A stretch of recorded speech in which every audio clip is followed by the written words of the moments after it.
Hola, soy Luis Benavente, bienvenidos a Vox Populi al día Empresa y Política, tu nuevo espacio en los medios. Una producción de Vox Populi Consultoría para promover la actividad productiva, la actividad empresarial de la mano de una política limpia, transparente y de una actividad de gobierno eficiente y competitiva.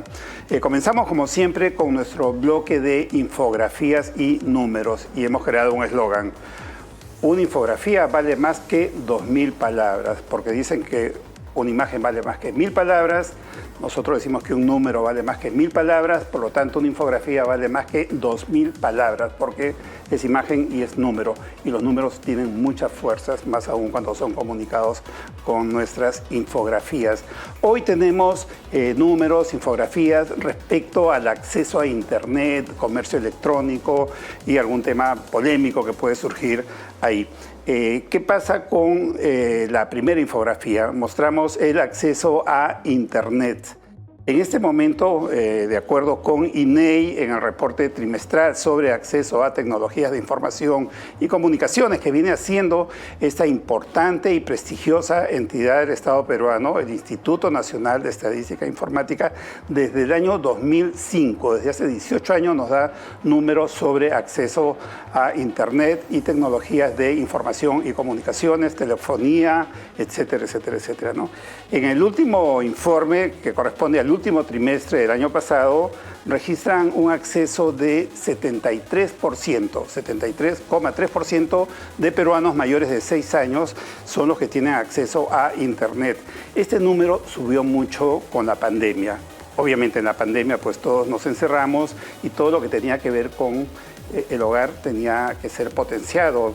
No podíamos salir de casa, entonces comenzamos a hacer más compras de mercado, delivery, comida, ropa, por internet, temas de entretenimiento, libros, en fin, y creció mucho nuestro uso de internet en lo que se refiere a compras, en lo que se refiere a entretenimiento. Mucho más gente se afilió a Netflix, etcétera, ¿no? Todo el campo comercial, de entretenimiento, de espectáculos, etcétera, creció bastante por Internet. El año 2018 habíamos estado solo en 55% de peruanos con acceso a Internet. El año pasado hemos llegado a 73,3%, con lo cual habría una mayor inclusión digital en el país. Acá surge una discrepancia. La siguiente infografía muestra el acceso por hogares, que es menor. ¿Por qué? Porque evidentemente muchos pueden tener acceso en el celular, en el trabajo, y entonces el porcentaje de acceso en hogares es menor. Según INEI es del 55,3%, pero OCIPTEL ha hecho una encuesta también y ha sacado 87,7%. Esto es 32,4 puntos porcentuales más que INEI, lo cual es muy extraño. Hemos podido revisar en detalle la encuesta de INITEL y, por ejemplo, en la ficha técnica, en la primera página de los contenidos de esa encuesta, no menciona cuál es el universo o población a ese nivel de deficiencia metodológica.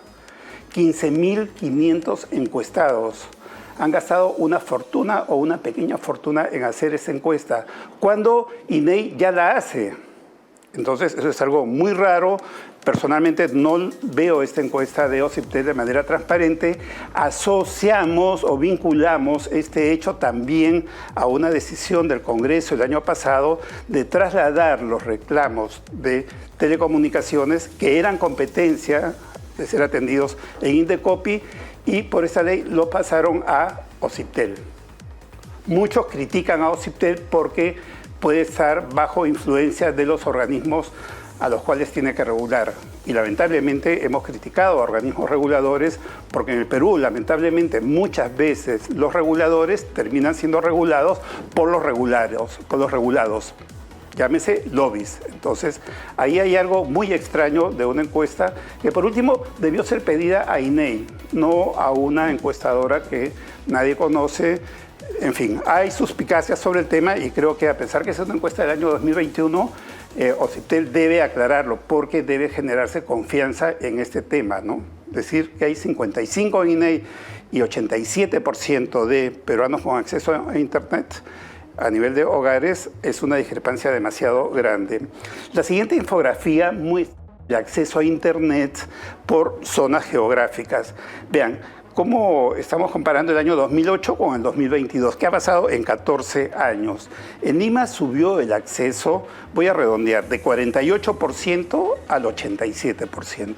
El 87% de limeños mayores de 6 años tiene acceso a Internet.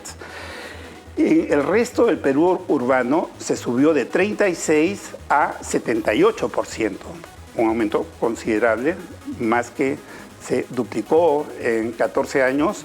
Y bueno, y esto nos dice que las regiones del Perú no están tan alejadas del mundo digital, del progreso, del desarrollo. Y lo que sí es muy rescatable es que el área rural creció considerablemente, pero aún tiene mucho por crecer.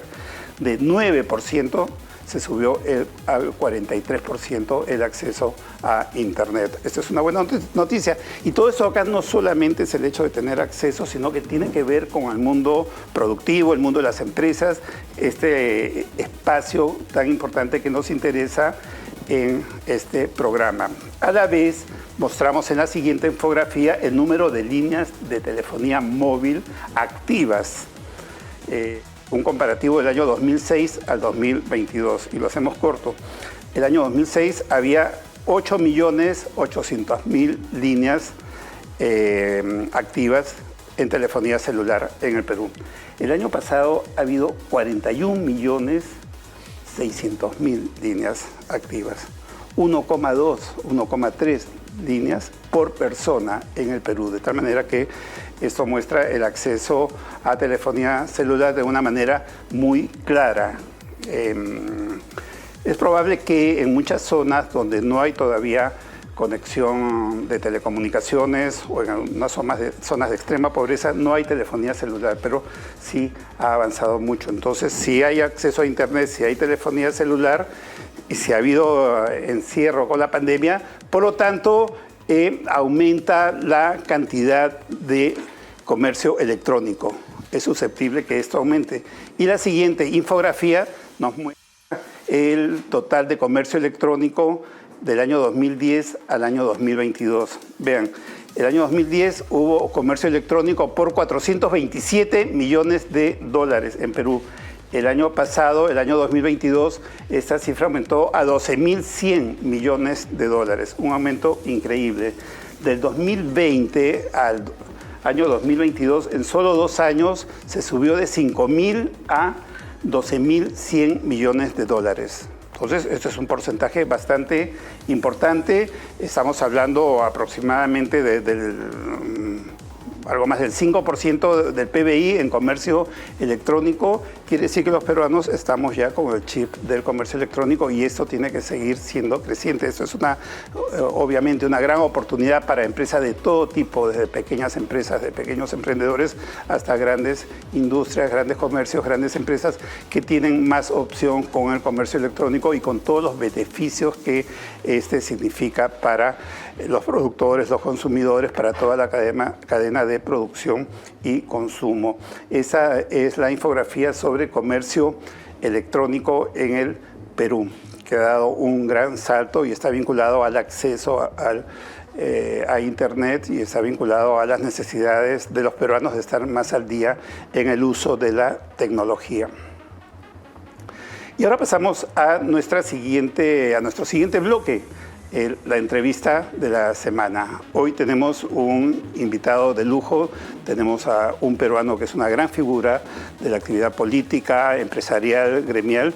Tenemos invitado a Ricardo Márquez. Ricardo Márquez ha sido vicepresidente del Perú, ha sido presidente de la Sociedad Nacional de Industrias en 2 oportunidades. Es un industrial, él creó la industria de jeans Kansas, estudió ingeniería industrial en la Universidad de Nueva York y lleva tal vez unos 30 años o más en la actividad pública en el Perú, cumpliendo roles políticos, empresariales. Y le damos la bienvenida, Ricardo. Gracias, muchas gracias. Ricardo, para comenzar, ¿qué piensas de estas discrepancias que hemos visto en los números de INEI y de OCIPTEL? Bueno, la institución encargada es el INEI, ¿no? Porque el INEI hace pues estas encuestas de hogares, y es evidente que este es un tema de hogares, ¿no? A mí me llama la atención la discrepancia que tiene con Ociptel, porque la verdad es que no deben haber estas discrepancias, ¿ok? Y más en un tema como el que estás hablando, que es hoy la columna vertebral de lo que va a pasar en los próximos 10 años en nuestro país, es decir, todo lo que es digital. El mundo hoy es totalmente digital y no pueden haber estas discrepancias, especialmente por el hecho de que Ociptel es una institución que bajo nuestra constitución, que es la economía social de mercado, Ociptel está creado para defender al consumidor, ¿ok? Su función es esa. Por constitución, ellos existen para defender al público y al consumidor. Por tanto, no puede tener esas discrepancias.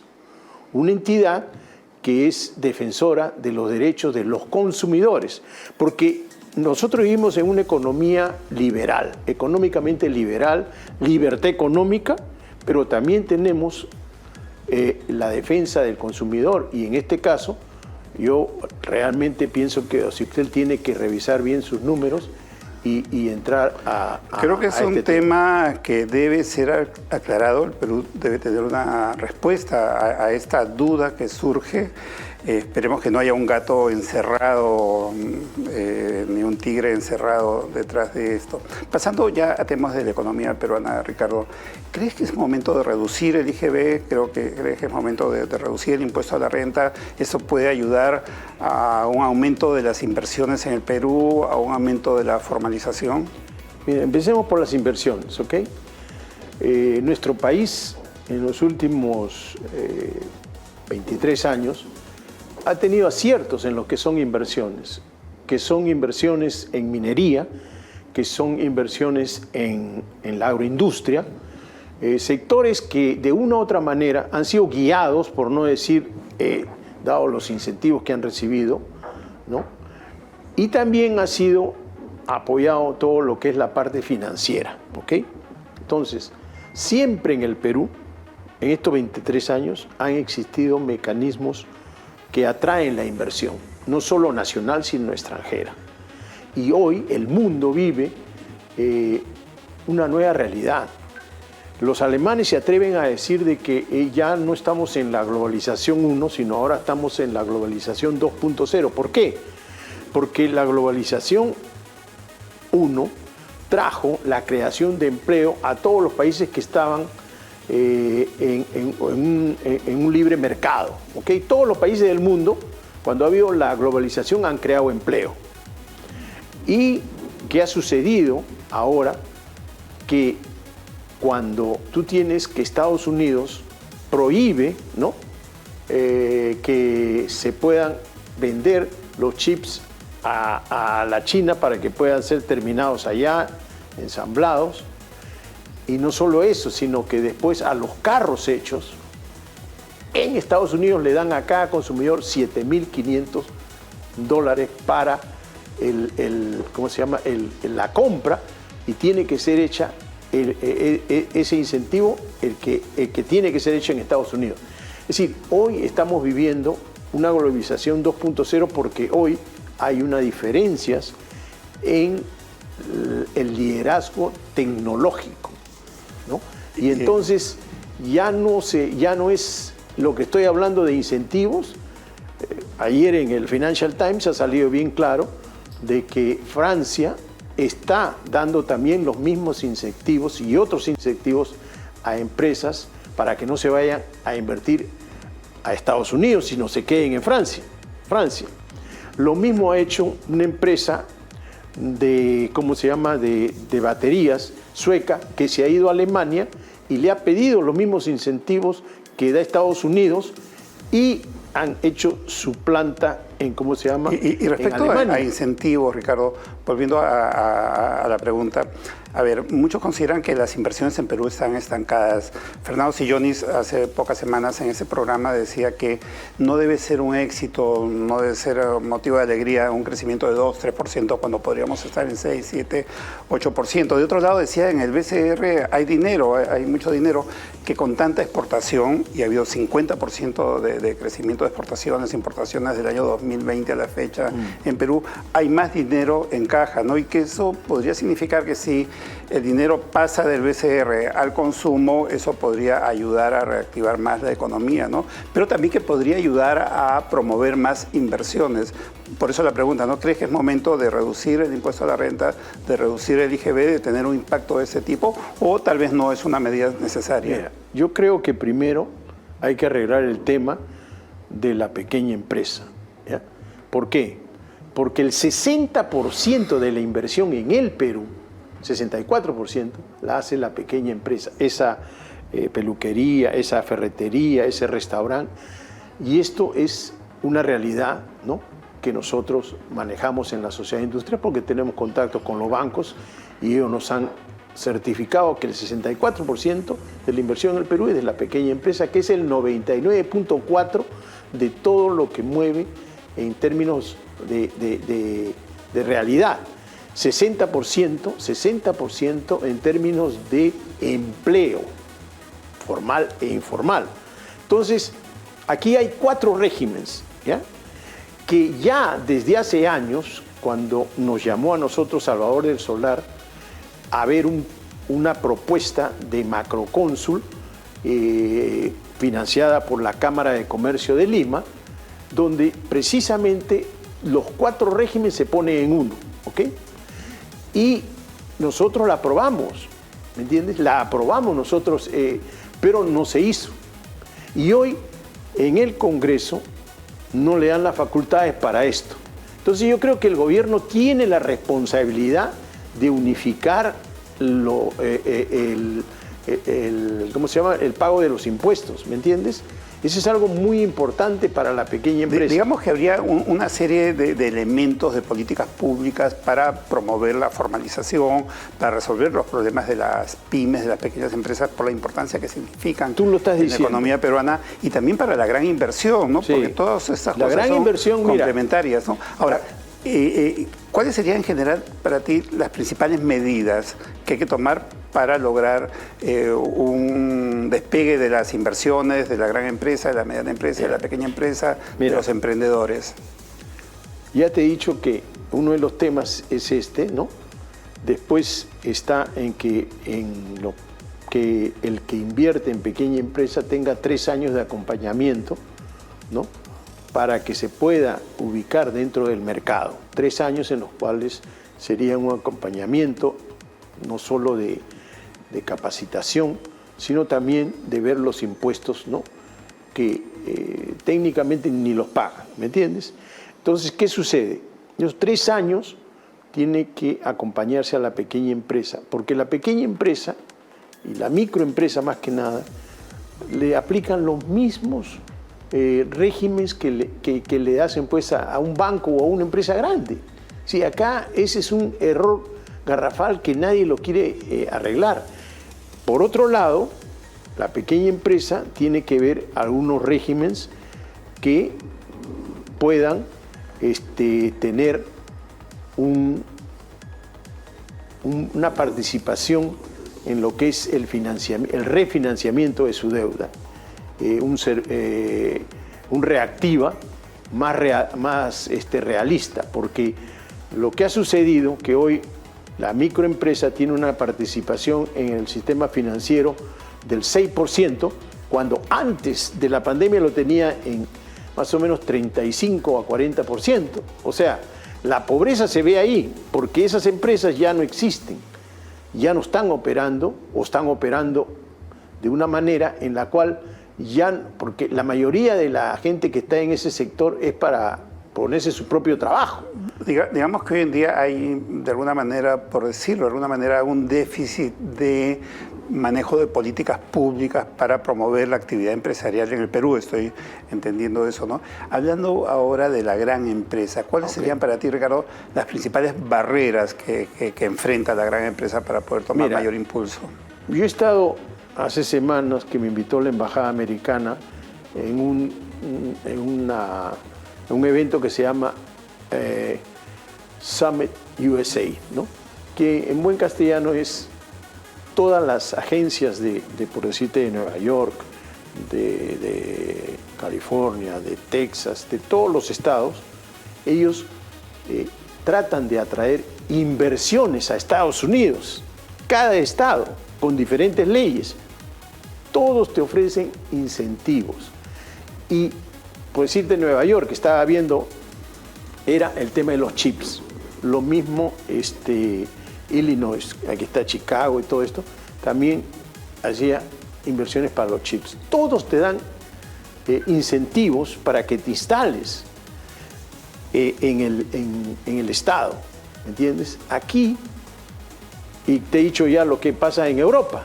O sea, ese es lo que es la globalización número 2, que aquí la verdad es que tenemos que entrar, porque no hay otra. Y agarremos un caso que compete al Perú, ¿ya? Buenaventura, ¿no?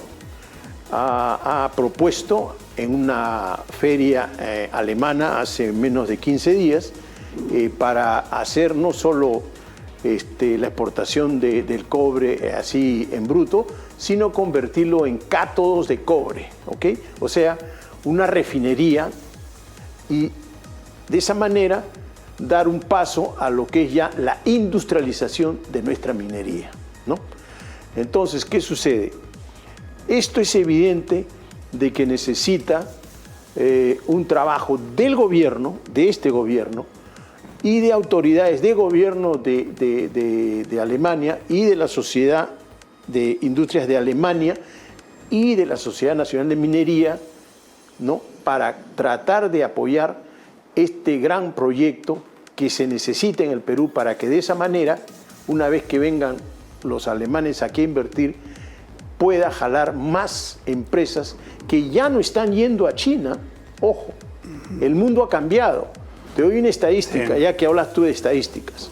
El 2021, inversiones en la China, fueron 56 empresas se instalaron con más de 50 millones de dólares de inversión.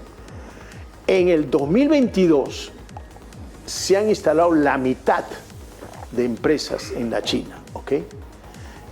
Es decir, ya hay un resultado concreto de lo que es que nosotros pertenecemos al hemisferio, a un hemisferio, el Western Hemisphere, y la verdad es que eso es lo importante que tenemos que notar, que hay incentivos que se están dando y nosotros no podemos dejar de trabajar en eso. A nosotros nos falta una política de zonas francas. Y esta mañana escuchaba a colegas de Puno, ¿ya? Nos falta una política de zonas francas, ese es un tema fundamental. Tú sabes lo que quiere la gente de Puno, quiere zona franca, quiere hospitales, quiere infraestructura, ¿ok? Aparte del tema político, están pidiendo eso, y eso es lo importante. Claro, zonas francas y alternativas para combatir la economía ilegal, porque Puno es cuna de contrabando, de narcotráfico, de minería ilegal, de trata de personas, de todas las formas habidas y por haber de economía ilegal. Se lleva la medalla de oro, ¿no? Yo creo que la respuesta del Estado peruano tiene que darse, entre otros aspectos, en crear condiciones para legalizar la economía puneña. Pasemos, Ricardo, por favor, al tema gremial.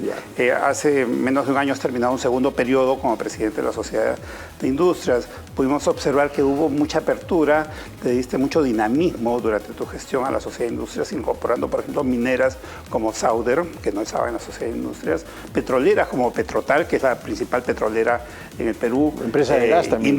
Claro, empresas de gas, industrias que no estaban en la Sociedad de Industrias como Aceros Arequipa, etcétera, ¿no? Creo que eso le dio un impulso, una representatividad, esos gremios a esas empresas, bancos, exacto, ¿no? Creo que hubo un cambio donde las empresas podían sentir también beneficios de pertenecer a la Sociedad de Industrias, ¿no? ¿Cuál es tu visión de lo que debe ser hoy un gremio empresarial, de acuerdo a tu experiencia? Yo te voy a decir una cosa. Nosotros, sin querer queriendo, nos hemos convertido prácticamente en una alternativa política dentro de lo que es el desarrollo nacional. Porque cuando tú tienes esas grandes empresas y tú tienes a Gamarra, tú tienes a Mesa Redonda, a Huaycán, a los zapateros de Trujillo, ¿no? A las bodegas, a los mercados, tú tienes a los transportistas, todos ellos como afiliados dentro de la sociedad de industria, afiliados, ¿no? Porque cuando nosotros llegamos dijimos tenemos que ser un gremio representativo, que venga quien venga tiene que hablar con nosotros. Eso fue nuestro objetivo. Y tenemos que incorporar no solo a la micro y pequeña, sino también a los grandes. Y convertirnos en ese gremio que, como es hoy día, ¿no? Conversa con este gobierno, como es también que el gobierno anterior, yo conversaba también con ministros y hasta tercer mes nomás conversé, de ahí ya no pude más porque yo dije esto va a reventar tarde o temprano. Pero ¿qué trato de decirte? Los gremios saben qué es lo que hay que hacer. ¿Cómo no vamos a saber? Nosotros vemos temas de leche, temas de azúcar, temas de arroz, temas de ropa, temas de medicina, tema de parques industriales, tema de harinas, tema de cerveza. Es decir, nosotros tenemos todos esos gremios. Digamos, liderazgo político y liderazgo empresarial, si cabe ese deslinde. Ahora, por otro lado, los gremios empresariales son criticados desde hace mucho tiempo. En Vox Populi hemos hecho estudios para la Cámara de Comercio, para ADEX, para varios gremios empresariales. Por ejemplo, critican a los gremios por no enfrentar el poder político. Claro, es muy difícil enfrentar el poder político cuando ahí hay una gran capacidad de contratación. Entonces ahí hay un conflicto de intereses, ¿no? O critican a los gremios también por falta de liderazgo, por no salir en el momento adecuado. ¿Qué piensas tú de esas críticas que se hacen a los gremios empresariales? Ante eso nosotros dijimos, ¿no? Nosotros tenemos que tener una nueva visión.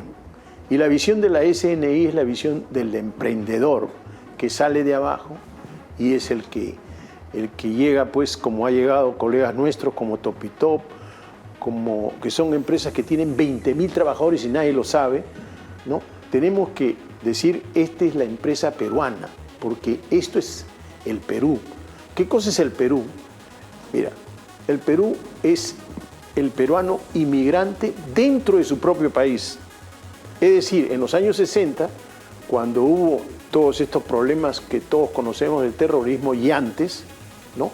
Los peruanos de la sierra y de la selva se venían a la costa y se venían a Lima y venían con una mentalidad de inmigrante, porque la mentalidad del inmigrante es distinta al que está en la ciudad o en la comunidad que llega. Eso es el peruano en esencia, es un inmigrante dentro de su propio país, ¿no? Y por eso es que nosotros dijimos, eso es lo que nosotros tenemos que representar como institución. Y eso nos va a dar, ¿no? La capacidad para que nos llamen.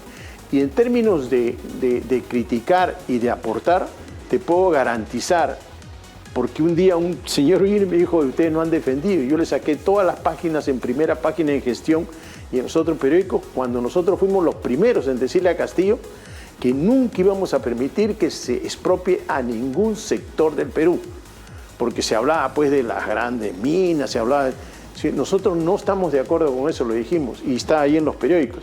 Ahora, es difícil, ¿ya? Es difícil, ¿por qué? Porque la verdad es que puedes tener represalias, ¿ya?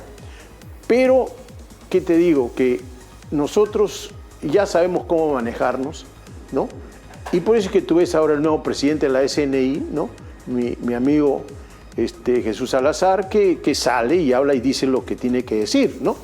¿Te das cuenta? Bueno, ese es el rol que ha tomado la Sociedad Nacional de Industrias. Ricardo, te agradecemos muchísimo por tu participación en Vox Populi al Día Empresa y Política, por tu conocimiento, por tus experiencias, por todo lo que has dicho, muy importante para el país en este momento. Hacemos una pausa y volvemos después. ¿Qué tal si convertimos cualquier momento en algo mejor? Un momento Don Vittorio. Transforma tus comidas y transforma tu día con unos fideos incomparables. Al dente, perfectos. Transforma tu día con Don Vittorio y disfrútalos ahora por solo 4 soles. La Universidad María Auxiliadora UMA es para ti, que estudias y trabajas, que no te conformas con lo que tienes y quieres seguir creciendo, que buscas mejorar tu futuro y el de tu familia, que quieres una educación de excelencia al alcance de tu bolsillo.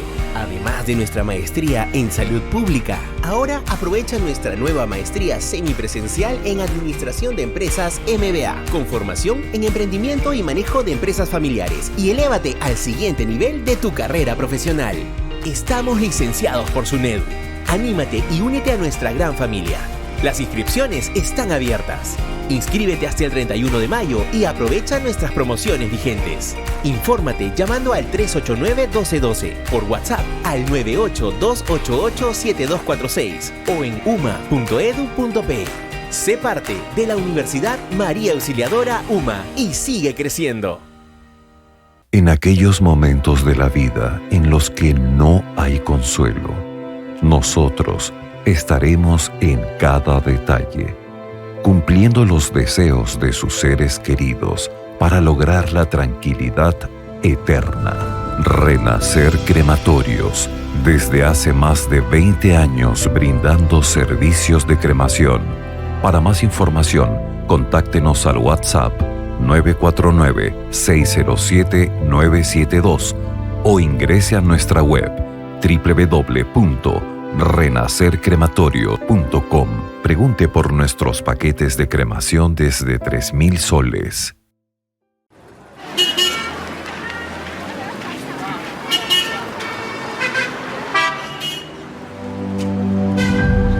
Está viendo PBO. Julio Alberto, ¿por qué me dejas aquí?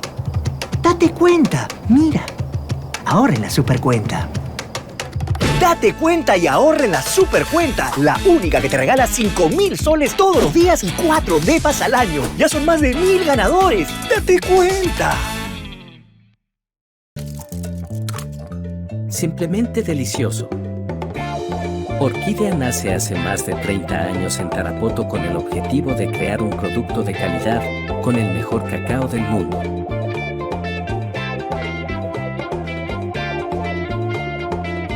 Disfruta del placer y el misticismo de la selva peruana en cada bocado. Chocolates Orquídea. Un auténtico sabor para el Perú y el mundo.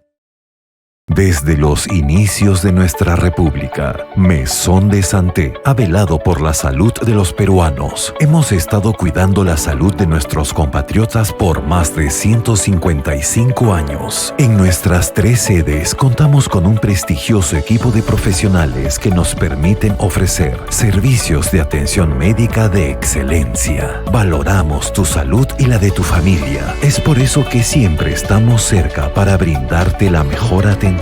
Maison de Santé es más que una clínica. Es un lugar donde tienes la oportunidad de cuidar de tu salud con la tranquilidad de estar en manos de expertos. Maison de Santé, la clínica de las oportunidades. Reserva tus citas al 619-6030 y afíliate a nuestros planes al 619-6050. Maison de Santé.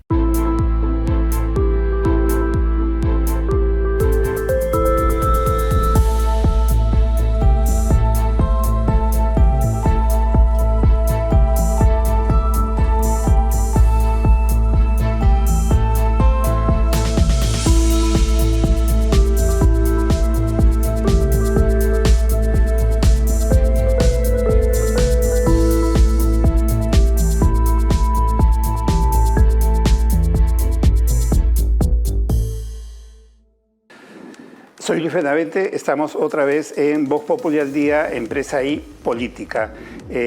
Seguimos ahora con nuestra secuencia, con nuestro bloque de encuestas de Vox Populi. Venimos entregando semana a semana los resultados de una encuesta a profesionales, una encuesta que fue respondida por 661 profesionales en todo el Perú, hombres y mujeres de las distintas especialidades de profesiones universitarias y técnicas. En esta oportunidad hemos seleccionado 4 diapositivas, 4 infografías con los resultados de esta encuesta. Estamos en la parte de Estado, Gobierno y Economía. La pregunta que hemos hecho acá es para saber cuál consideran que es la principal medida que tendría que tomar el gobierno para impulsar la actividad empresarial y productiva en el país.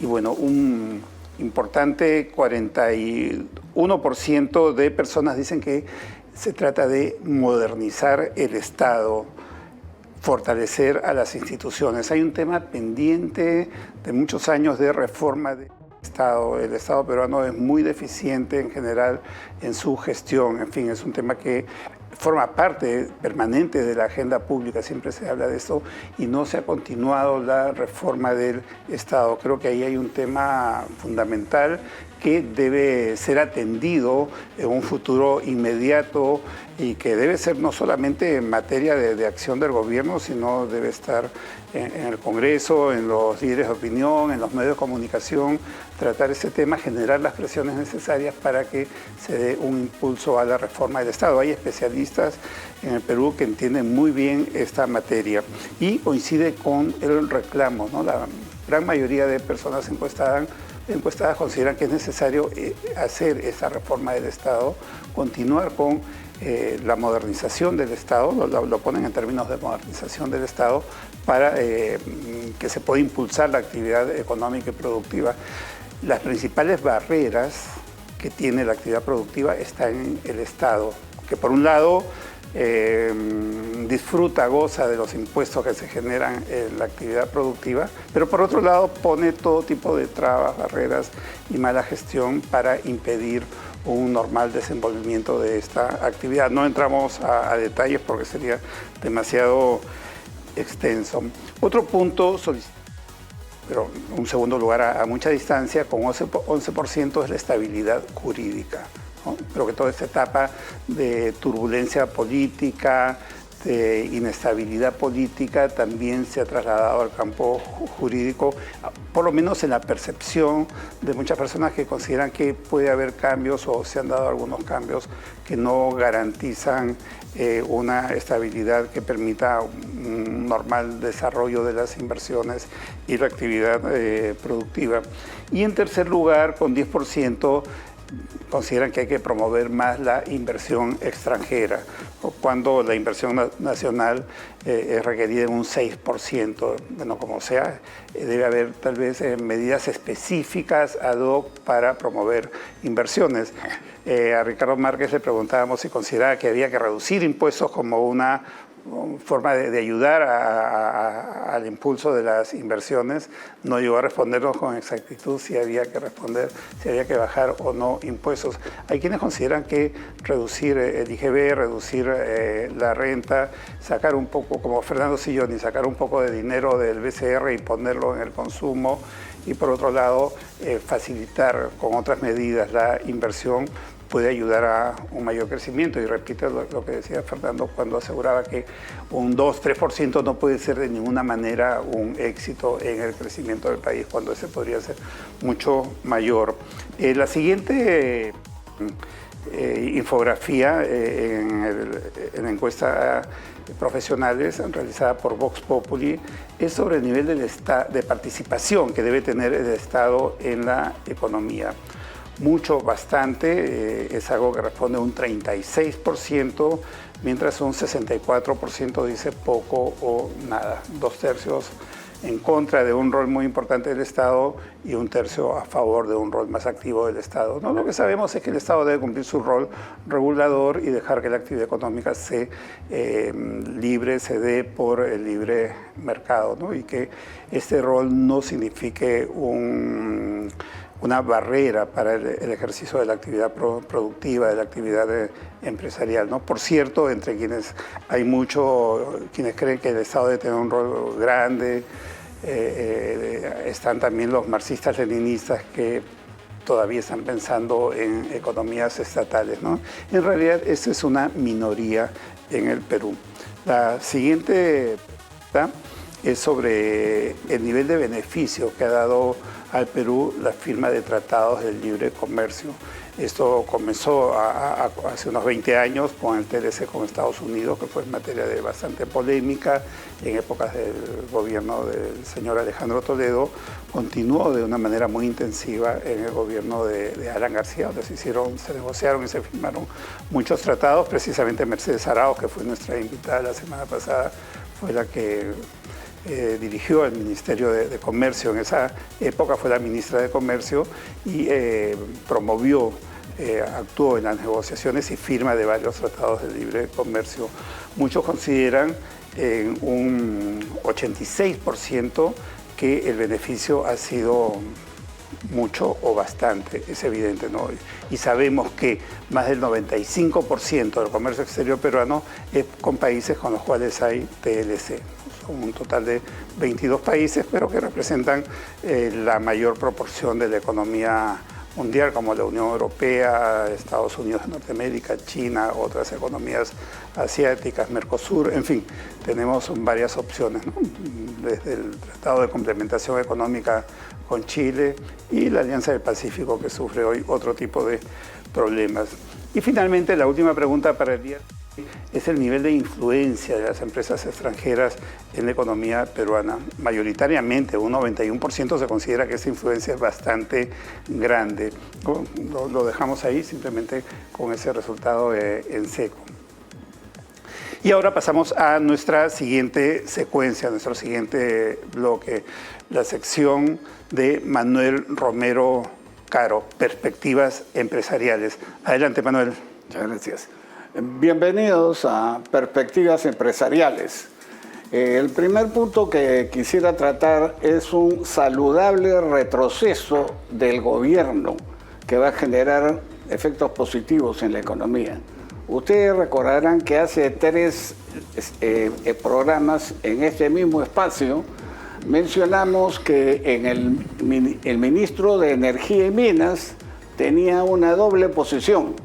En el caso de minería, propugnaba y fomentaba la inversión privada, tanto en foros nacionales como extranjeros.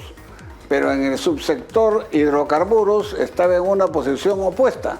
Era estatista y anunciaba que todas las concesiones de los lotes petroleros de Talara, que están próximos a vencer, iban a ser 100% de propiedad de Petróleos del Perú. Esta posición obviamente generó una serie de protestas, etc.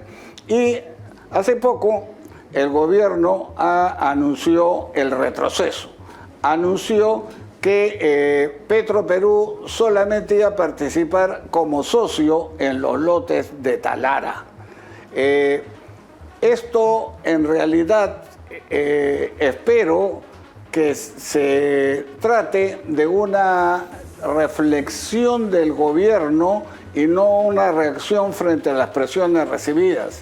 Espero que las cifras que ha publicado el INEI sobre cómo ha crecido la pobreza en nuestro país, el último informe del Banco Mundial que dice que el 85% de la pobreza es explicado por el crecimiento del PBI, haya tenido oídos de parte del gobierno, porque el único camino para poder lograr crecer, para lograr aumentar el PBI, para lograr disminuir la pobreza y crecer en el empleo, es a través de la inversión privada.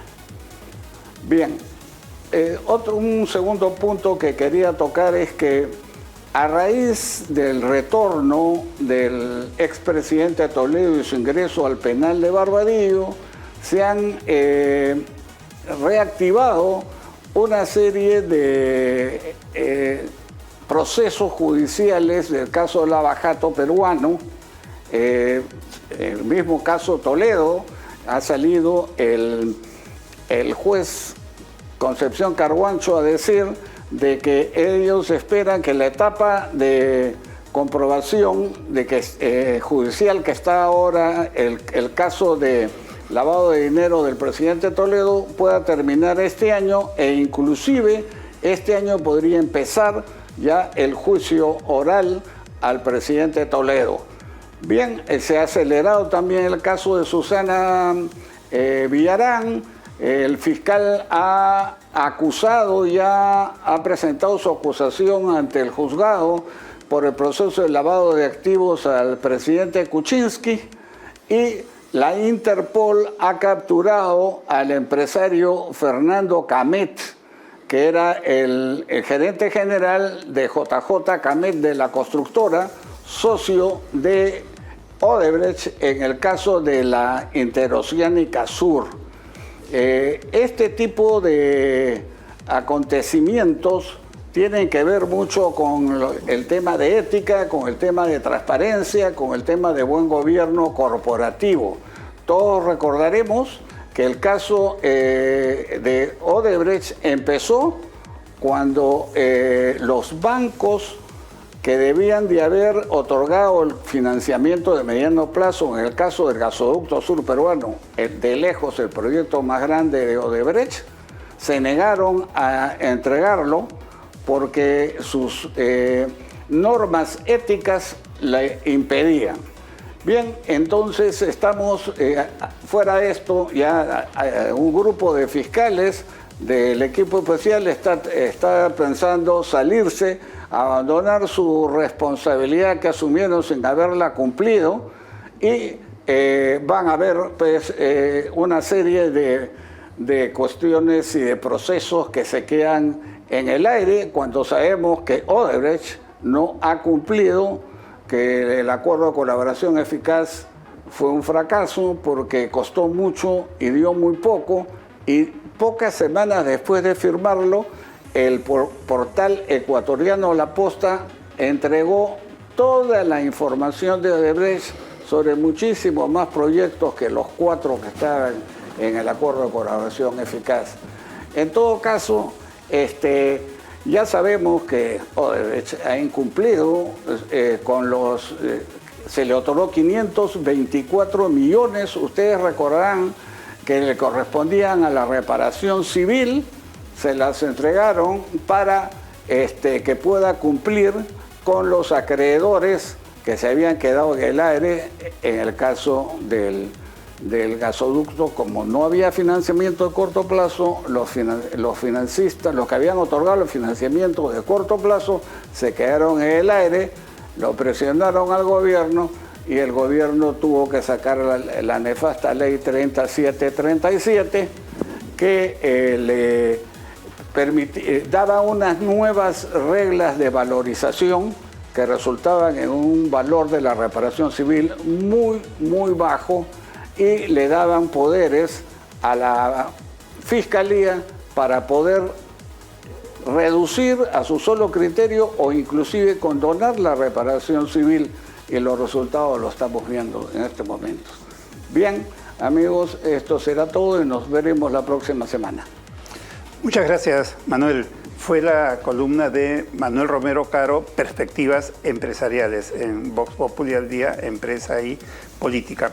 Ahora pasamos a nuestra sección de columnas y columnistas, donde ponemos 3 de las columnas publicadas en nuestro portal voxpopulialdia.com, que lo pueden visitar en internet en cualquier momento, donde hay mucha información sobre temas de empresa y política. Y cada semana seleccionamos 3 columnistas para mostrarles algo de lo que figura en el portal y motivarlos a que vayan al portal. Recuerden, voxpopulialdia.com, frase que debe estar en la pantalla, nuestro portal. Las columnas de hoy, Javier Junceda es un columnista español, un jurista y escritor que esta vez nos presenta un artículo, una columna de una sola palabra, con un titular de una sola palabra, Plutocracia, y se señala al poder que tienen las empresas gigantes del mundo, que dice que las 10 principales corporaciones mundiales superan el Producto Bruto Interno de numerosos países, es verdad, ¿no? Y que esto les da una gran capacidad de influencia mundial. Está haciendo una reflexión sobre ese tema y un asunto de concentración que viene muy de atrás, es un tema también de discusión en el mundo. Luego la columna Dimitri Baboudis, un columnista peruano de origen griego, que ha escrito la columna ¿Cómo se puede hacer negocios en Perú?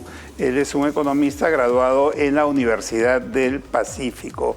En esta columna, el autor destaca la importancia de la estabilidad macroeconómica del Perú, especialmente a través de elementos como los candados fiscales, la autonomía del Banco Central de Reserva y los contratos ley para fomentar la actividad productiva. ¿Cómo se puede hacer negocios en Perú? Es el nombre de la columna de Dimitri Baboudis. Y finalmente, en la sesión de hoy les presentamos la columna de Fernando Romero. Romero es un doctor en dirección de empresas de la Universidad de Cataluña. Es una persona con muchísima experiencia empresarial y académica, muy volcado a los campos del marketing. Su columna hoy es sobre la importancia del servicio al cliente en el mundo empresarial. El autor, en este caso, tiene como objetivo o destaca la necesidad de educar y crear conciencia sobre la importancia del servicio al cliente en el mundo empresarial. En Perú, lamentablemente, y debo decirlo con mucha claridad, muchas empresas necesitan tomar un impulso en lo que es atención al cliente, en lo que es servicio al cliente. Muchísimas, incluidas las más grandes y las que tienen más publicidad, todavía están ahí en el Perú, en líneas generales, un retraso bastante grande en atención al cliente. Vas a ir a cualquier país vecino, a Europa, Estados Unidos, y comparar cómo es la atención al cliente. El cliente es un amigo del proveedor, es alguien que le da de ganar y merece un buen trato, por cierto. Y ahora pasamos a nuestra última sección, es la Agenda Vox Populi. En la Agenda Vox Populi siempre tratamos algún tema relacionado a nuestra actividad como empresa consultora. Esa vez en Agenda Vox Populi, y eso lo vamos a ver en la siguiente infografía, en una frase, estamos trabajando el tema del compromiso. Lo primero que se nos vino a la mente, hay muchas palabras que se han devaluado de una manera increíble. Hablar de estrategia, hablar de compromiso y muchas otras palabras ya no dicen nada, porque es una palabra que todo el mundo las usa y las usa a su manera, y no las usa dándole mayúsculas a las palabras, sino simplemente como un cumplido, como una palabra más, en fin, ¿no? El compromiso es algo fundamental. ¿Qué cosa es el verdadero compromiso? Se ha devaluado tanto esta palabra que creemos que hay que revaluarla. El verdadero compromiso es cuando estamos dispuestos a dar nuestro trabajo, nuestro sudor, cuando estamos dispuestos a dar parte de nuestras utilidades, de nuestros beneficios, a trabajar adicionalmente, a dar parte de nuestro tiempo, de nuestro sacrificio para bienestar, satisfacción del cliente. Creo que podemos ir mucho más allá que la prestación contractual. Eso es, nos pagan tanto y les damos tal servicio, ¿no? Creo que hay que realmente ponerse la camiseta del cliente. Y el tema de compromiso precisamente es el nuevo tema de comunicación de Vox Populi. Cada cierto tiempo hacemos una campaña publicitaria y fijamos un nuevo concepto que marca la acción de la empresa hacia adentro y hacia afuera. Entonces, ahora nuestro nuevo concepto de cara a nuestro público, a nuestros clientes, a nuestros amigos, a nuestros seguidores es compromiso. Una empresa comprometida con el cliente, con el país, con la sociedad, con la inclusión, con los valores fundamentales que debe mantener una corporación. Y de esta manera llegamos al final de este programa de Vox Populi al Día, Empresa y Política, una producción de Vox Populi Consultoría sobre temas de empresa y política. De manera particular les agradezco mucho a todo el público que nos ve y al equipo de producción, tanto a Arturo Alegre, a Diana Laura, a Matías Becerra y al personal, al equipo de PBO. Muchas gracias por su participación en este proyecto. Será hasta la próxima.